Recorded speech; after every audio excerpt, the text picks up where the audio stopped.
Assalamu alaikum. Hello everyone, welcome back to my another video. In this video, how to flip a selection in Photoshop. First of all, click the selection, right click, quick selection tool and select.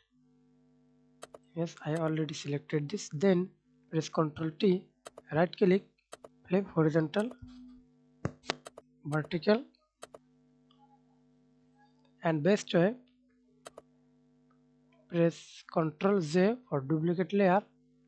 Then press Ctrl T, right click, type horizontal and secondly remove this image.